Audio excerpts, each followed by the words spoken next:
Hi guys, welcome back to this Moneycontrol live stream. You're watching Closing Bell with me, Nandita Khemka. And hello, I'm Yatin Mota.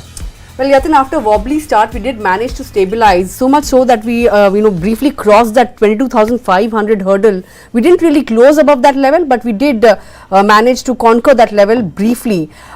India VIX has eased for a fourth straight day below that crucial level of 20 now. But experts say that VIX is expected to remain around these levels, given the fact that we are staring at some bit of volatility ahead of the June 4 election verdict. Broader markets were outperforming. The Nifty Smallcap index was up in excess of 1.5%.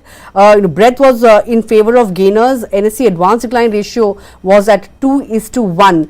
All the sectors barring IT and pharma were doing well, but realty, autos and metals were among the top sectoral movers. Metals, some bit of action seen there because of China industrial production data which came out earlier in the day, and it has beaten analyst expectations. In terms of individual movers, M&M continues its upsurge, another 6% uptake. The management was on CNBC TV 18, gave some good, forward-looking statements, and the stock was, soaring in today's session on the back of an upgrade also that's come in from Jefferies. JSW Steel, Ultratech Cement, Grasim, BPCL and ITC were some of the other gainers on the index. Aside of that, if you look at the losers, IT was under some bit of profit taking today. Yesterday it was the top sectoral mover. So some stocks like TCS, saw some bit of selling pressure. Aside of that, pharma, as I mentioned, was under pressure. So Cipla under fair bit of pressures. SBI Life, Britannia, Bajaj Auto. These were some of the losers. Two-wheelers weren't all doing all that well, even though the auto index was up. Yatin, lots of movers on the Nifty 500 index today. The likes of Kaynes Tech, CG Consumer, EMS space, so to say, was buzzing. What were the other movers? Absolutely, and Nandita, the advanced decline ratio of the market was 2:1. Clearly, mid caps outperforming large caps.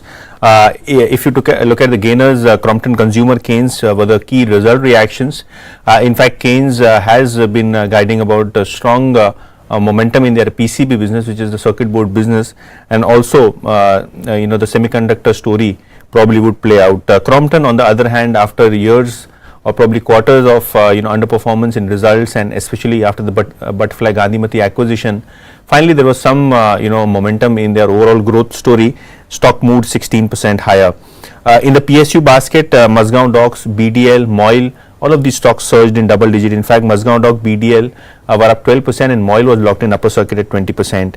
What did not do well is eClerks, Honeywell Automations, Prism Johnson, G Shipping, some bit of profit taking in all of these stocks, but clearly the focus again of the markets is on the PSU stocks, especially the defense names, Mazgaon Dock, BDL, GRSE, Kochi Shipyard. All of these stocks, Nandita, have hit fresh record levels. Right. Before we move on to our stocks, some reports suggesting that Nifty could be in for a major reject in September, right? And stocks like BEL and Trent may enter the Nifty 50 index. Yeah. Tell us something more about which are the stocks that will exit if these two stocks get included. So, Nuvama Research and IFL Alternative Research both have indicated that there will be a Nifty rebalancing which will take place in September. The announcement will be in August, and the cutoff will be probably looked in the next 2 months. So that is why this is right now crucial.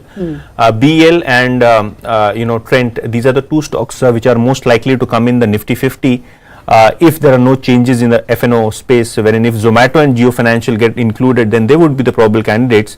But two stocks, LTI Mindtree, Divi's Laboratories, these are the probable two candidates which will move out of the Nifty. So yes, Nifty rebalancing moves seen in today's trading session. Trent was trading in the red, but when these notes came out in the public domain, the shares of both BEL and Trent moved up higher. Divi's Lab almost ended at the day's low, 0.5% lower. All right, of course, early days, September is still some time away, but yeah, stocks clearly reacting to that. But on that note, let's take a look at the stocks that are on our radar this afternoon. Kaynes Tech, that's the top Nifty 500 gainer, and that's on my list today. Numbers were great, net profit nearly doubled on a YY basis, and revenue from operations also increased somewhere around 75% or thereabouts. The growth was largely led by demand in industrial EV, aerospace and railway segment, and the FY24 order book for the company grew by almost 80% or thereabouts, 4,115 crore. The order book stood at that vis-a-vis 2,648 crores in FY23. Although EBITDA margin contracted by 134 basis points, but the management has guided for 100 basis point improvement in margins in FY25 and is aiming for somewhere around 60% revenue growth in the current fiscal. And they've also mentioned that order book is providing strong visibility for growth in FY25. So all in all, numbers are very strong and the guidance is also fairly positive going forward, and which is why the stock was reacting in trade. Earlier in the year, Anand Rathi had initiated coverage, in fact reinitiated coverage on the stock with a buy rating on the stock and a target price of 3,100 rupees per share. They see strong growth of the company amid development of chips ecosystem in India, which even Yatin mentioned, strong order book visibility as well as more export opportunities. So these are some of the factors that could aid growth going forward for the company. Also, India's EMS sector, the electronic manufacturing services sector, is being looked upon as a sunrise sector, right, because of the government's focus on indigenization as well as growing domestic manufacturing by 3x by FY26, which is why even Jefferies had initiated coverage on the stock with a hold rating and a target price of 2,900. This was a couple of months ago, but it has now crossed that level of 2,900 as well. And out of the 2021 analysts who are tracking the stock, 16 have maintained a buy rating on the stock, and there's only one sell call. So if you look at the stock performance also, in the last 1 year it has doubled, and it's up 5x from its IPO price now. Absolutely, and what a strong return candidate this stock was since the IPO. I think we have seen a massive uptrend in the stock. Today also moving by nearly 20%. Nandita, since you spoke about EMS and today Dixon Technologies also was in focus.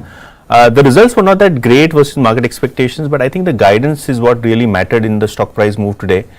Dixon Technologies also moved 17% in intraday trade, and the reason here was good management guidance with respect to growth. First, talking about the revenue growth for Q4, it stood at 52%, and the kind of growth we have seen in mobile manufacturing. Moving ahead, laptop manufacturing also will be a great revenue garnerer for Dixon Technologies. They have recently partnered Samsung for their consumer products, and probably they will be doing some in-house designing as well for the products, which would augur well for margins. In fact, Dixon expects to add one more large local brand in the mobile segment. Home appliances mass production in the factory located at Dehradun will start soon. In fact, Nandita, I was looking at the management presentation, and they expect that the laptop production also will start from September 2024. So the second half is where you could see some good business coming in from the laptops, as well as the PLI scheme also would boost their overall margins. When it comes to guidance, Dixon is guided for a lower capex in FY25, which obviously means good cash flows and higher cash generation for investors or the balance sheet. And also they have guided for a blended EBITDA margin of nearly 4%. Yes, I think the guidance is what something the market looked upon, and hence the rally in the stock, which ended by nearly 6-7% higher at the day's high. And of course, the Morgan Stanley upgrade also Yes. working well for Dixon Tech, among the top Nifty 500 performers as well today. The other stock on my list is CG Consumer. Now this stock also surged to a 20-month high in today's session, and Yatin was mentioning that after quarters of underperformance, this particular quarter has turned out to be pretty good for CG Consumer. If you look at the profit on a quarter-on-quarter basis, it has jumped over 56%, and it has also seen its highest ever quarterly standalone revenue growth. Management in fact has pointed out that the company has achieved double-digit revenue growth after a pretty long time, right? And it's the heightened demand for fans and air coolers that is aiding performance in the fourth quarter. Also, the B2B lighting segment has done extremely well, although the B2C segment still needs to see some pickup. Pricing action, the company has taken 3 price hikes in the fiscal year gone by in FY24. Premiumization as well as product mix improvement are some of the other factors that aided the fourth quarter performance. The company also expects to take measured price hikes in the current fiscal as well across its product ranges. In fact, a few milestones achieved in the financial year gone by. The company has sold over 2 crore fans as well as 10 lakh mixer grinders, and it is looking to move away from the failed merger with Butterfly Gandhimati also, right? Because right now it is focusing in on strengthening the management team at Butterfly. The company holds somewhere around 75% stake in Butterfly Gandhimati, and there was a merger on the table which was rejected by the shareholders. But now the company is saying that they are expecting Butterfly's performance to improve going forward from June onwards, and management has also guided for a capex of 800 to 1000 crore rupees for product innovation as well, and they are quite optimistic about delivering double-digit margin growth for Butterfly. And for the overall company as well, they've guided for double-digit growth in EBITDA margins as well as revenues. Nuvama has raised its target price on the stock. It has retained its buy rating as well, and analysts believe that the outlook remains positive as summer demand remains strong. Also, the company undertook Crompton 2.2 strategy, under which it has been doing well. So all in all, it has been a good quarter for Crompton CG Consumer. Absolutely, and the stock also roaring nearly 16% high of that.